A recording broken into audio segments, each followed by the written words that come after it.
Ahojte všetci. Rád vás tu vidím. Čaute. Čauky. Rovno aj Tánička a Verča, čo tu sú čerstvo, sa aj pripojili, paráda. To som rád. A Verču tu rád vidím po nejakej dobe. Znovu. No, paráda. Som rád, že ťa tu zase máme. Takže možno pripomeniem, možno niekomu zase to bude pre niekoho nové, tak pripomeniem, ako tieto hovory zvyknú prebiehať. Niekedy zvyknem spracovať nejakú tému. Teraz som si tak akože na poslednú chvíľku premyslel jednu tému, pretože proste viacerí z vás idú na dovolenky, takže zase môžeme sa trošku pobaviť o dovolenkách. A potom zvykneme prechádzať, čo sa vám komu deje. Keď má niekto otázky, tak prejsť si proste, čo máte za otázky. Môžeme si to takto podrobnejšie tuto ešte prejsť osobne. Takže väčšinou, hlavne ľudia, ktorí teraz zase nabiehajú, tak je tu možnosť všetko si prejsť a prejsť si vlastne tie detaily stravy, tréningov, všetkého. A prípadne si zvykneme potom s ľuďmi, ktorí tu sú dlhšie, prechádzať, čo sa v poslednom období podarilo, čo ste v poslednom týždni tak akože na to makali, ako vám to šlo a povedať si, na čo sa zameriavate a čo chcete zlepšiť do ďalšieho obdobia alebo do ďalšieho týždňa. Takže to sú také veci, ktoré tu zvykneme preberať a tým pádom vlastne to býva často aj taká akože voľnejšia diskusia. Ale teraz by som ešte chvíľku rozprával a poviem k tým dovolenkám. Jednak v podstate takéto video už máme z minulého roka, aj proste celkovo už sme sa o tom bavili. Keď tak si dohľadajte ešte jedno video, je v záznamoch proste, ktoré posielam buď na YouTube, alebo to máme aj v appke, myslím. Je to jedno z videí, ktoré vás tam určite čaká aj v tých predpísaných tých sobotách, čo tam máte, také vzdelávacie okienko každú sobotu. A pripomeniem také najzákladnejšie veci na tomto hovore, ako tú dovolenku vlastne brať a ako ju spraviť viac súčasťou toho celého procesu, toho systému. A v podstate na tej dovolenke nie je zámerom schudnúť. To je proste vec, ktorá vám veľmi mentálne pomôže, keď pustíte z hlavy. Že na dovolenke proste nechudneme. Nemusíme všetko urobiť tak, ako keď nie sme na tej dovolenke. Nemusíme na tej dovolenke proste chcieť za každú cenu chudnúť. Kto bude môcť všetko robiť 100%, tak je to samozrejme dobré. Pokiaľ niekto si varí sám na dovolenke, ide do apartmánu, tak sa to dá celkom dosť ovplyvniť. Pokiaľ je niekto v hoteli, tak je ideálne si dať aspoň polpenziu, aby to nebolo úplne, že celý deň sa preje, ale väčšinou býva na dovolenke najväčší problém tá strava. A čo vlastne je, teda treba na čo sa zamerať, aby to nebolo, že ideme teraz 100% sa snažiť všetko dodržiavať a chudnúť, keď na tej dovolenke sa to nedá. Určite je dôležité myslieť na to, aby človek proste to nebral, že tam dáva úplnú pauzu. Že tam proste končí, tam nemusí nič riešiť, tam sa to proste nedá a vzdával to. A je to už tiež, toto sme aj s Ferčou si spomínam, brali predtým, že je dobré mať proste viacero takých tých pilierikov, v ktorých sa snažíme a v každom z nich sa niečo dá robiť. A v každom si treba nastaviť nejaké minimum a nejaké maximum. To maximum ideme, keď proste sa snažíme naplno, to znamená, dáme všetky kroky, trafíme kalórie, dáme všetky tréningy a potom je nejaký taký akože ľahší režim. A na tej dovolenke len spadneme do toho ľahšieho režimu. To znamená, to, čo je najťažšie, tak to tam kvázi nemusíme stresovať. Dobre, keď sa podarí, ale nemusíme sa s tým stresovať. To znamená, že keď nedodržíme kalorický príjem, keď nedáme proste tie kalórie presne, prejeme sa trošku viac, tak je dobré si uvedomiť, že vlastne to nie je o tom, že musíme každý deň zjesť presné to číselko, ale ide o to, že keď držíme nejaký kalorický priemer počas toho týždňa, tak keď ho trafíme, tak proste chudneme ideálne. Ale keď ho niektorý deň netrafíme a preženieme ho o nejakých 300, 400, 500 kalórií, tak sme ten deň jedli náš udržiavací príjem. Sme vlastne tie kalórie trošku zvýšili, nič sa nestalo, nemusíme si to vyčítať. 6 dní z týždňa sme chudli, jeden deň sme mali udržiavací. V podstate to znamená len, že sa to chudnutie trošku spomalí. Keď počas celej tej dovolenky dáme udržiavacie kalórie, to znamená každý deň budete takto jesť, tak jediné, čo sa stane, je, že neschudnete. Ale v podstate nemusíte tam, keď to pustíte úplne, tak sa môže stať, že priberiete. Ale vy môžete na tej dovolenke ísť do voľnejšieho režimu, zistíte, že zrazu mám o 400 kalórií navyše, že je s čím pracovať a viete si to užiť, viete si tam dať aj tie nejaké dobré veci, zmrzku, nejaké vínko alebo tak, pretože je to navyše od toho, čo ste robili doteraz. To je jedna vec. Druhá vec je, že strava je jeden z tých pilierov, v ktorých niečo robíme a väčšinou na dovolenke sa skvele dajú dodržiavať kroky, hýbať sa, pohyb proste počas dňa, výlety, plávanie, rôzne túry. Myslíte na to, že to je tiež super vec, ktorá sa tam dá robiť. A keď budete mať ďaleko viac pohybu, než ste mali doma, tak si nemusíte vyčítať, že ste zjedli o niečo viac tých kalórií. Proste sa to tak akoby, môžete to brať, že ste to vyvážili, ale zase opatrne s tým, aby ste potom si neospravedlňovali každú kalóriu, aj keď budete naspäť z dovolenky.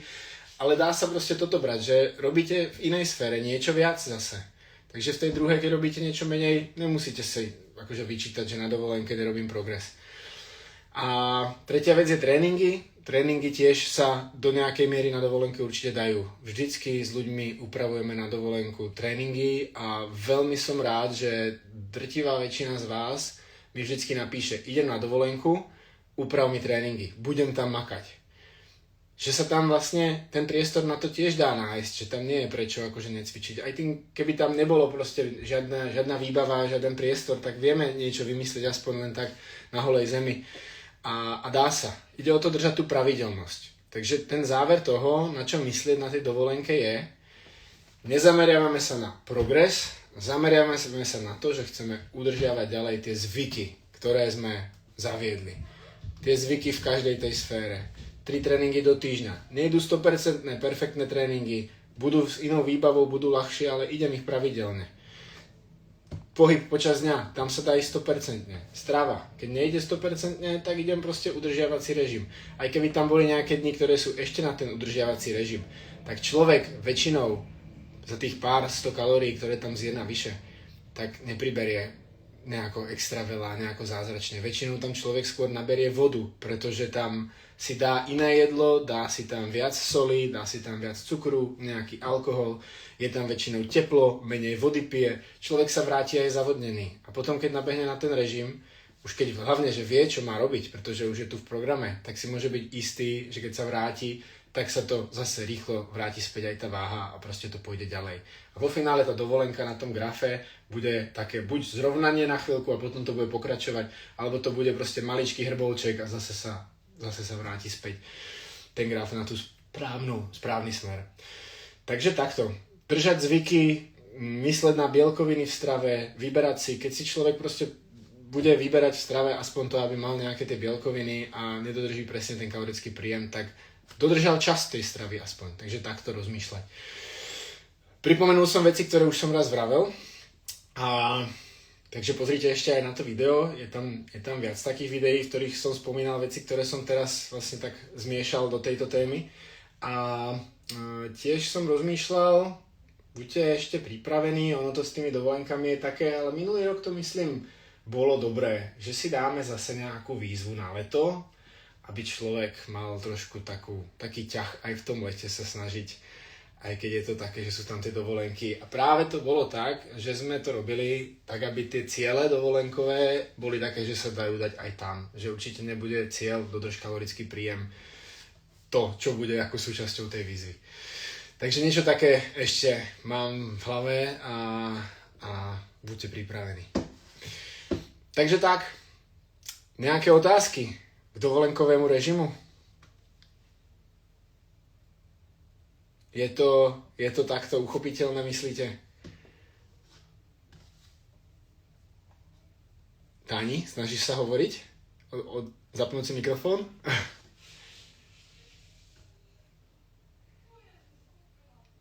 Tu máme 2 tajničky, tak teraz... A tajnička námestná vie, že teraz myslím druhú tajničku. A?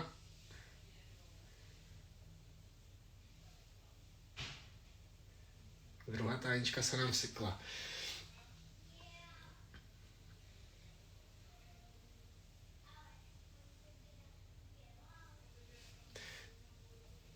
Tak. Už? Už si späť, ale stále nemáš zapnutý mikrofón. Teraz ťa tu máme dvakrát, ale vidíme ťa raz, že sa hýbeš aspoň.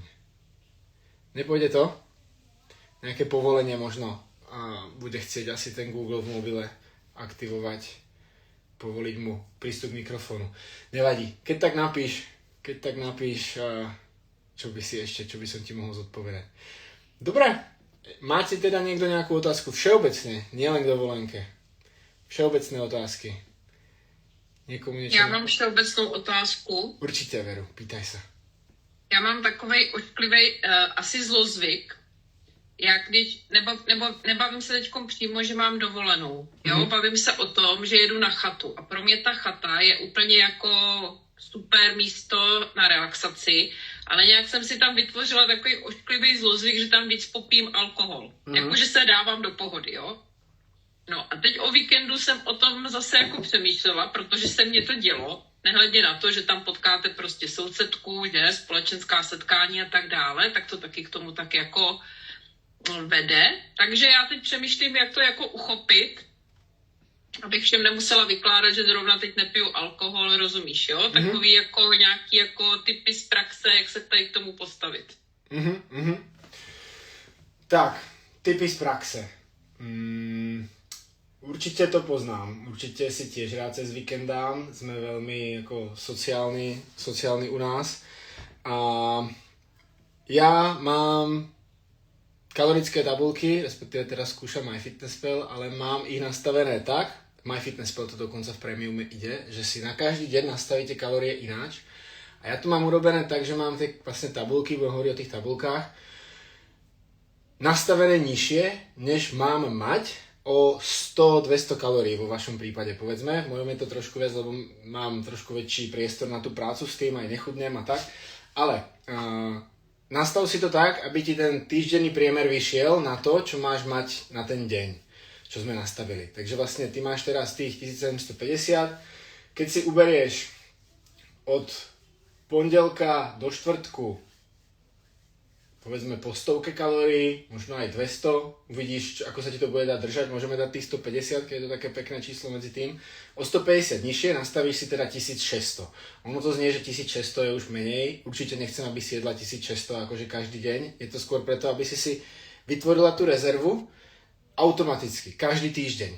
Proste vždycky ju tam budeš mať na ten víkend, takže tam budeš mať takú záchrannú sieť trošku väčšiu. A ty si vlastne vytvoríš za tie 4 dní 600 kalórií rezervu, ktoré si vieš rozdeliť do tých, povedzme, piatok, sobota.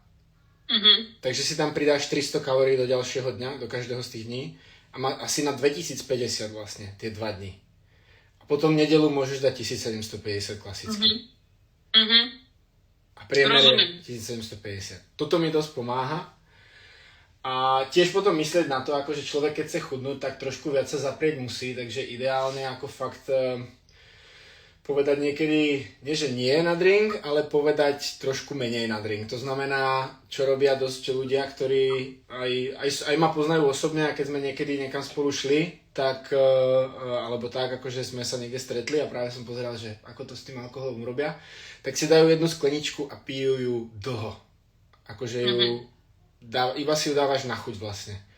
Takže ju piť dlho, prekladaj to vodou a zmierni vlastne tú rýchlosť toho pitia, tým pádom potom znížiš ten počet tých kalórií. Dobře, tak děkuju. Jo? Pomohlo takto? Jo, tak jako úplně upřímně já to jídlo udržím, ale jako udržet se potom v nějaký společenský události, situaci, tak s tím mám tedy jako zjevně problém, jo. To jsem si toho jako naprosto vědoma. Že to je takový jako slabý místo moje. Jo. Tak keď sa poznáš, tak toto by ti malo pomôcť, myslím, s tými kalóriami, že automaticky s tým budeš rátať, ale neznamená to, že ten deň, kedy máš ušetrené tie kalórie, že to nemusíš riešiť. Že proste mám koľko chcem kalórií, to nie. Ale proste trošku stále si vravieť, že mala by som si dať menej, ale máš tam, že si aspoň niečo dať môžeš. Dobře. Tak až uvidíš ty kolečka, jak to podídám teďkom tento týden, tak ve čtvrtek jdu s kamarádama někam. Jo, dobre. Dobre. Tak už myslím na čtvrtek. My už sme týchto konverzácií veru mali, ja verím, že ty to všetko vieš, ale zase sa hovorí, a od toho je aj ten coaching, že človek vie, čo má robiť, len mu to treba pripomínať, aby to aj naozaj robil. Takže raz za čas si to povedať znovu, to isté vôbec nevadí. Takže sme si to znovu povedali a poď na to a nech ti to ide. A fakt mať to pravidlo také, aj počas toho večera dať si nejaké pravidlo, že OK, keď už si dám, tak si k tomu dám vodu vždy. Proste snažím sa dať si k tomu vodu. To môže pomôcť. Dobroš, tak fajn, budem na to pozerať. Dobrá otázka. Tak čo ostatní? Niekomu niečo napadlo? Alebo Veru ešte niečo by si chcela prebrať? Ani ne. Já jsem se jenom děvčatům chtěla pochlubit, že po tom, co jsem se s Matějem domluvila, že obnovíme spolupráci, tak jsem si poranila nárt. Takže z těch tréninků, na který jsem se těšila, tak teďkom asi nebude pár dní nic, no ale co už, tak aspoň tu stravu nějak chytím, jako odchytím takzvaně. Jo. Ty si vravela, že zajtra je ten ortopéd? Či dnes? Áno. Zajtra. Zítra. Tak mi potom daj vedieť, no. A to sa ťa môžem rovno spýtať, vidíš to, super, že ešte sme toto otvorili. A chodiť môžeš? No právě, že ani moc ne. Ani chodiť ne. OK. Tak, strava, jednoznačne, tu robiť môžeš. A tréningy vieme dať aspoň nejaký vrch, niečo doma s gumami, alebo tak? Vrch určitě. Jo, pokud prostě nebudu muset, já nevím, dřepovat nebo něco takového, tak určitě jo. Ja si to teba poznačím. A ešte mi to prosím ťa potvrď od toho ortopéda, že ako dlho to asi bude trvať a podľa toho to nastavím, ale určite na tento týždeň ti dám, skúsim to stihnúť dnes ešte večer, aby si už zajtra mohla aspoň niečo dať. Aspoň by tie tréningy šli. A chodila by si aj tak do posilky na ten vrch, alebo... Určitě do posilky, já se doma nemůžu jako přesvědčit ke cvičení. Super, tak v posilke sa myslím dá namiesto tých krokov za tým vrchom, tým, že bude tých cvikov možno trošku menej, keď to bude len vršek, tak môžeš dávať kardio, nejaký napríklad veslovací stroj a tak, keď nemôžeš kroky. Uvidím, co mě to udělá, no můžu to vyzkoušet. Jo, byla jsem v pátek na kole a ku podivu to kolo mě až za stolik jako nevadilo, jo. Ale vadí mě prostě chození po schodech i chůzdze po rovině. Jo, tak kolo, toto istí. Dá sa vždycky. Tie kroky nie sú, proste tie kroky sú myslené ako všeobecný pohyb. Keď nejdu kroky, tak takéto veci určite to nahradí. Super. Tak to môžeš, keď sa podarí proste zase, je to trošku už tým tréningom, už to nejde začleniť úplne tak bežne do bežného dňa ako tie kroky, ale keď sa ti podarí párkrát do týždňa ešte na to kolo vieť, tak to sa dá namiesto nich. Já vzhledem k tomu, kde bydlím a kde mám práci, tak já si ty kroky stejně musím naplánovat. A vím, že prostě si na to musím vyčlenit hodinu, abych ušla 7000 kroků. A to stejně si můžu vyčlenit i na to kolo. Tak potom super. Paráda. Jo, pro mě to není jako bonus, jako ty kroky. Pro mě to je další závazek. Tak potom to bude to isté, len spravíš iný typ pohybu namiesto toho. Takže vlastne reálne vieš fungovať takmer 100%. Zase, to je tiež aj na tých dovolenkách.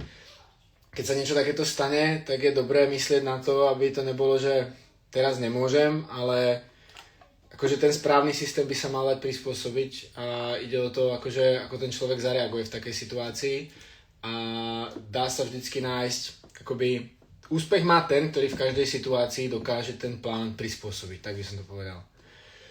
Ja som tiež väčší prispôsobovač. Časovo, furt, aj keď niečo sa stane, proste s deckami proste sa mi stane, že ma niečo bolí, udrem sa a tak. Takže tiež nahrádzam stále veci v tréningoch. Takže takto vlastne sa nám podarilo skoro dosiahnuť to, že môžeš robiť veci 100%.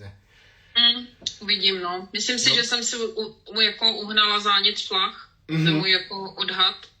Uvidím, co mě na to ta lékařka řekne, no. Jasné. Určite, keby čokoľvek si cítila, že nemôžeš robiť, tak to nerobme. To mi určite dávaj vedieť. Ale pokiaľ môžeme aspoň niečo nahradiť, tak to nahraďme. Dobroš, tak fajn, tak zajtra napíš, keď budeš vedieť viac. Škoda, že sa to takto zišlo naraz, ale Nechápu. nikdy není vhodná doba. Nikdy není vhodná doba, takže ideme ďalej a dáme to. Dobroš, a myslím si, že tu bola Majka Nemečková a že už sa odpojila, že sa niečo chcela spýtať. Nevadí. Veru, za teba takto v pohode teda? Vidíš, to je ešte dobrá veľká téma. Dobre, že sme to prebrali. Nenapadá ti nič ďalšie? Je to takto v pohode? Ne, děkuju. Jo, super, tiež ďakujem pekne. Dobre, tak asi by sme to tu aj mohli takto nechať. Sledujte teda skupinu a ja plánujem ešte nejakú tú výzvičku. Držte sa. Ďakujem, že ste prišli na tento hovor, ďakujem, že ste moji klienti a keby vás niečo ešte napadlo, tak píšte. Tak čau. Čaute. Ahoj.